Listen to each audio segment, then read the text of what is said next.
Good afternoon, or evening as it is. I'm a little late today, but still here. I have my coffee. If you are someone who, like me, shouldn't be drinking caffeine at this point, I hope you have a decaf something. I do not. I'm living wild at the moment. But I also have other things to do tonight, so I'm hoping this gives me the verve I need. All the exciting things.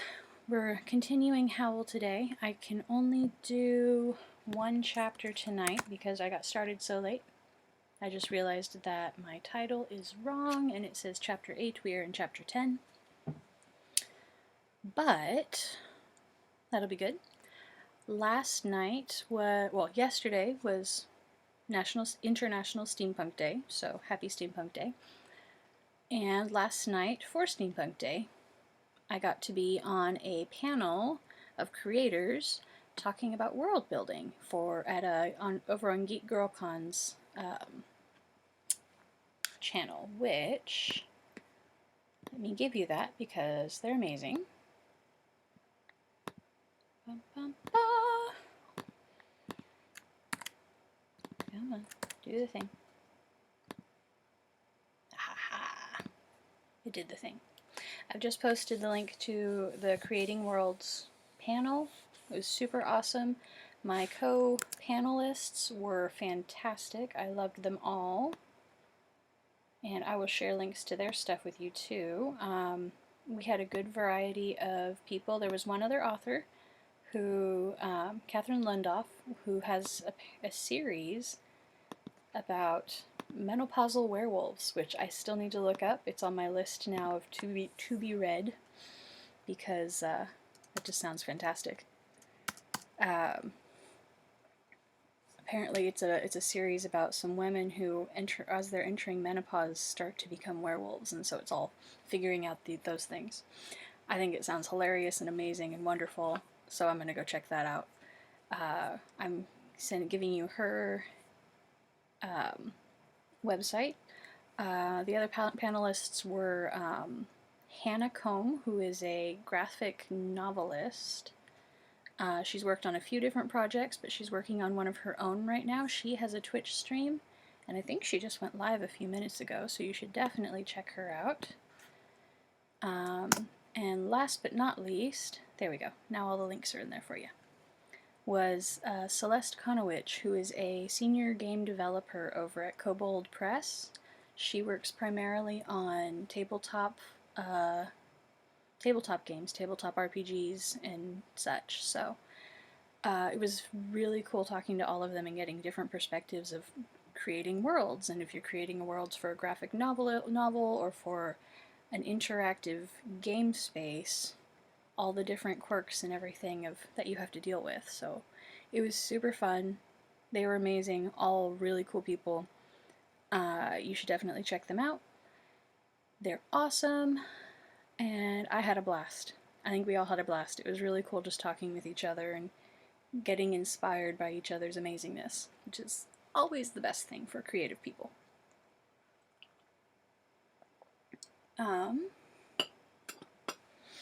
So that was that. I'm still on a high from that, so that's kind of my oh my gosh, big thing. Other than that, I am still working on the next chapter of Sunseeker. Check it out on my website or on Google. My hair is being weird. And let's see, still doing this, Sunseeker. I do have Trivial Venture 3 planning. I do not have it started yet, but we are ruminating on outlines for plots and figuring out how to get Captain Ithaca where she needs to be. So, all sorts of good thoughts there. We have so many options. We can follow up on Pip and her backstory, or delve a little more into why Harvey's there, and all sorts of things. Or Ithaca herself. She's got a lot of mystery as to why she's bothering to do this thing, so we'll catch up with our Sky Pirates eventually. But in the meantime, we have Wizard Howl, horrible Wizard Howl, and Sophie, and Calcifer, and Michael, and the whole gang. So we are in chapter 10. When we left off, let's see. When we left off. Oh. Sophie tried to help Michael learn the new spell with that Howl had left for him about catching a falling star, and they'd gone out on the marshes to catch a star and failed because the star didn't want to be caught. And so they're quite disappointed and depressed at this point and trudging home. I had a pony bubble somewhere, and I've mislaid it. C'est la vie. Oh, and I will probably have to step away to check my dinner in a few minutes, but I will be here for at least this chapter, so we'll be good. So, chapter 10, in which Calcifer promises Sophie a hint. Howl must have come back while Sophie and Michael were out. He came out of the bathroom while Sophie was frying breakfast on Calcifer, and sat gracefully in the chair, groomed and glowing and smelling of honeysuckle. "Dear Sophie," he said, "always busy. You were hard at work yesterday, weren't you, in spite of my advice? Why have you made a jigsaw puzzle of my best suit? Just a friendly inquiry, you know." "You jellied it the other day," said Sophie. "I'm making it over." "I can do that," said Howl. "I thought I showed you." "I can also make you a pair of 7-league boots of your own if you give me your size. Something practical and brown calf, perhaps. It's amazing the way one can take a step 10.5 miles long and still always land in a cow-pat." "It may have been a bull-pat," said Sophie. "I dare say you found mud from the marshes on them too. A person my age needs a lot of exercise." "You were even busier than I realized then," said Howl. "Because when I happened to tear my eyes from Letty's lovely face for an instant yesterday, I could have sworn I saw your long nose poking round the corner of the house." "Mrs. Fairfax is a family friend," said Sophie. "How was I to know you would be there too?" "You have an instinct, Sophie, that's how," said Howl. "Nothing is safe from you. If I were to court a girl who lived on an iceberg in the middle of an ocean, sooner or later, probably sooner, I'd look up to see you swooping overhead on a broomstick. In fact, by now I'd be disappointed if I didn't see you." "Are you off to the iceberg today?" Sophie retorted. "From the look on Letty's face yesterday, there's nothing that need keep you there." "You wrong me, Sophie," Howl said. He sounded deeply hurt. Sophie looked suspiciously sideways. Beyond the red jewel swinging in Howl's ear, his profile looked sad and noble. "Long years will pass before I leave Letty," he said. "And in fact I'm off to see the king again today. Satisfied, Mrs. Nose?" Sophie was not sure she believed a word of this, though it was certainly to Kingsbury, with the doorknob red down, that Howl departed after breakfast, waving Michael aside when Michael tried to consult him about the perplexing spell. Michael, since he had nothing to do, left too. He said he might as well go to Cesare's. Sophie was left alone. She still did not truly believe what Howl had said about Letty, but she had been wrong about him before, and she had only Michael and Calcifer's word for Howl's behavior. She collected up all the little blue triangles of cloth and began guiltily sewing them back into the silver fishing net which was all that was left of the suit. When someone knocked at the door, she started violently, thinking it was the Scarecrow again. "Port Havendor," Calcifer said, flickering a purple grin at her. "That should be all right, then." Sophie hobbled over and opened it, blue down. There was a cart horse outside. The young fellow of 50 who was leading it wondered if Mrs. Witch had something which might stop it casting shoes all the time. "I'll see," said Sophie. She hobbled over to the grate. "What shall I do?" she whispered. "Yellow powder, 4th jar along on the 2nd shelf," Calcifer whispered back. "Those spells are mostly belief. don't look uncertain when you give it to him." So Sophie poured yellow powder into a square of paper as she had seen Michael do, twisted it smartly, and hobbled to the door with it. "There you are, my boy," she said. "That'll stick the shoes on harder than any 100 nails. Do you hear me, horse? You won't need a smith for the next year. That'll be a penny, thank you." It was quite a busy day. Sophie had to put down her sewing and sell, and with Calcifer's help, a spell to unblock drains, another to fetch goats, and something to make good beer. The only one that gave her any trouble was the customer who pounded on the door in Kingsbury. Sophie opened it red down to find a richly dressed boy, not much older than Michael, white-faced and sweating, wringing his hands on the doorstep. "Madam Sorceress, for pity's sake," he said, "I have to fight a duel at dawn tomorrow. Give me something to make sure I win. I'll pay any sum you ask." Sophie looked over her shoulder at Calcifer, and Calcifer made faces back, meaning there was no such thing ready-made. "That wouldn't be right at all," Sophie told the boy severely. "Besides, dueling is wrong." "Well, then just give me something that lets me have a fair chance," the lad said desperately. Sophie looked at him. He was very undersized and clearly in a great state of fear. He had that hopeless look of a person who always loses at everything. "I'll see what I can do," Sophie said. She hobbled over to the shelves and scanned the jars. The red one, labeled Cayenne, looked the most likely. Sophie poured a generous heap of it on a square of paper.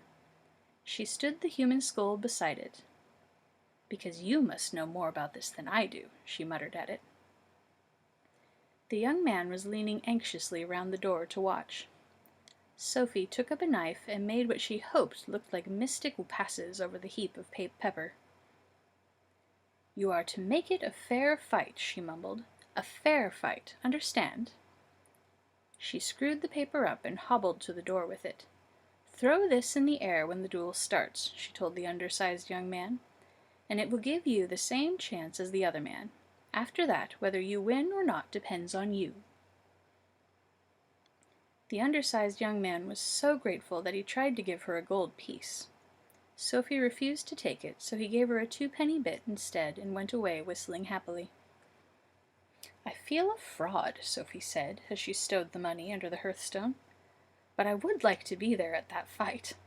"So would I," cackled Calcifer. "When are you going to release me so that I can go and see things like that?"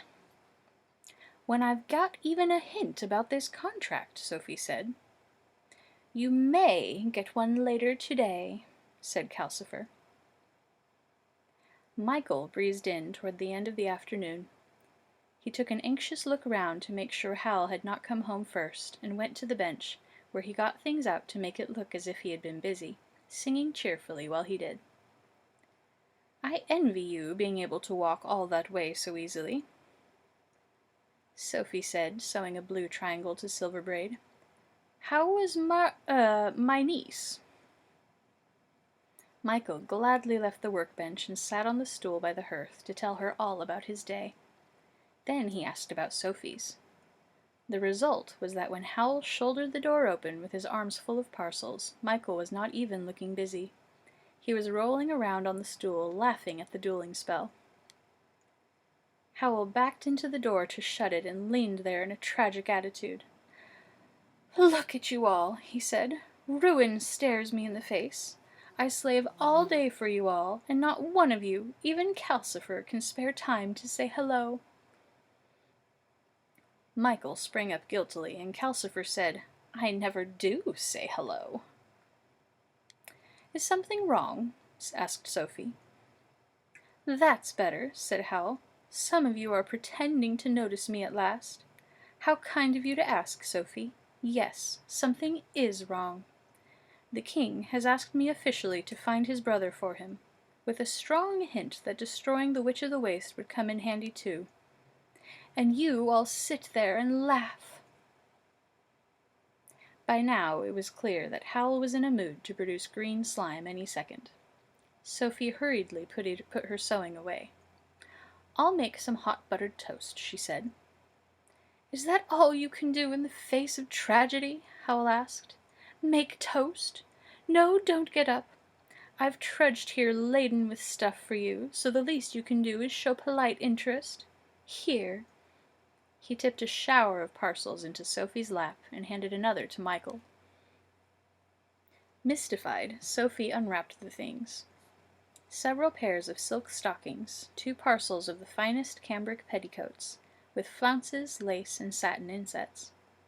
A pair of elastic-sided boots in dove-gray suede, a lace shawl, and a dress of gray water silk trimmed with lace that matched the shawl. Sophie took one professional look at each and gasped. The lace alone was worth a fortune. She stroked the silk of the dress, awed. Michael unwrapped a handsome new velvet suit. "You must have spent every bit that was in the silk purse," he said ungratefully. "I don't need this. You're the one who needs a new suit." Howl hooked his boot into what remained of the blue and silver suit and held it up ruefully. Sophie had been working hard, but it was still more whole than suit. "How selfless I am," he said, "but I can't send you and Sophie to blacken my name to the king in rags. The king would think I didn't look after my own mother properly." "Well, Sophie, are the boots the right size?" Sophie looked up from her odd stroking. "Are you being kind," she said, "or cowardly?" "Thank you very much, and no, I won't." "What ingratitude!" Howl exclaimed, spreading out both arms. "Let's have green slime again, after which I shall be forced to move the castle 1,000 miles away and never see my lovely Letty again." Michael looked at Sophie imploringly. Sophie glowered. She saw well enough that the happiness of both her sisters depended on her agreeing to see the king, with green slime in reserve. "You haven't asked me to do anything yet," she said. "You've just said I'm going to." Howl smiled.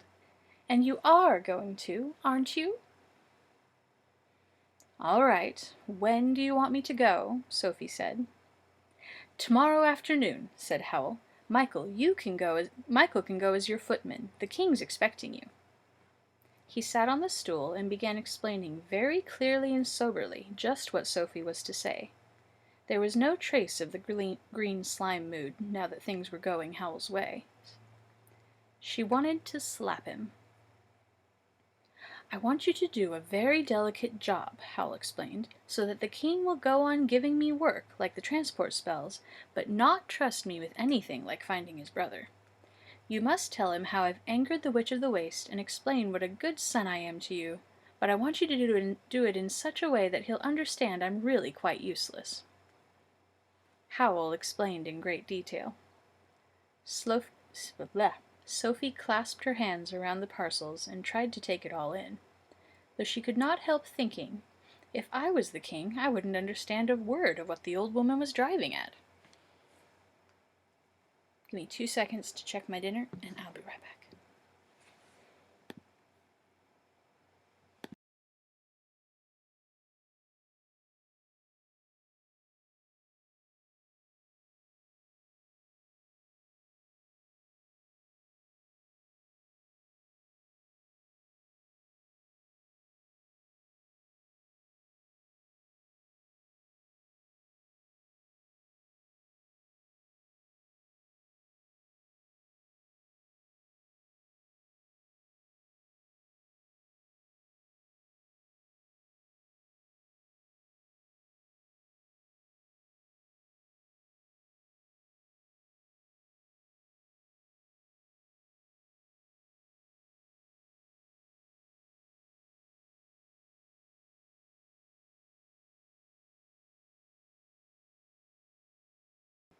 Okay, back again. We're having enchiladas for dinner. They smell delicious. I'm very excited.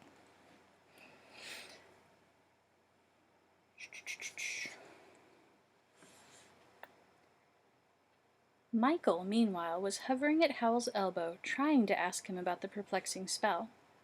Howl kept thinking of new, delicate details to tell the king and waving Michael away. "Not now, Michael. And it occurred to me, Sophie, that you might want some practice in order to not find the palace overwhelming. We don't want you coming over queer in the middle of the interview." "Not yet, Michael. So I arranged for you to pay a call on my old tutor, Mrs. Penstemon. She's a grand old thing. In some ways she's grander than the king. So you'll be quite used to that kind of thing by the time you get to the palace." By this time, Sophie was wishing she had never agreed. She was heartily relieved when Howl at last turned to Michael. "Right, Michael. Now your turn. What is it?" Michael waved the shiny gray paper and explained in an unhappy rush how impossible the spell seemed to do. Howl seemed faintly astonished to hear this, but he took the paper, saying, "Now, where was your problem?" and spread it out. He stared at it. One of his eyebrows shot up. "I tried it as a puzzle, and I tried doing it just as it says," Michael explained, "but Sophie and I couldn't catch the falling star." "Great gods above!" Howl exclaimed. He started to laugh and bit his lip to stop himself. "But Michael, this isn't the spell I left you. Where did you find it?" "On the bench in that heap of things Sophie piled round the skull," said Michael. "It was the only new spell there, so I thought." Howl leaped up and sorted among the things on the bench. "Sophie strikes again," he said. Things skidded right and left as he searched. "I might have known. No, the proper spell's not here." He tapped the skull thoughtfully on its brown, shiny dome. "Your doing, friend? I have a notion you come from there. I'm sure the guitar does."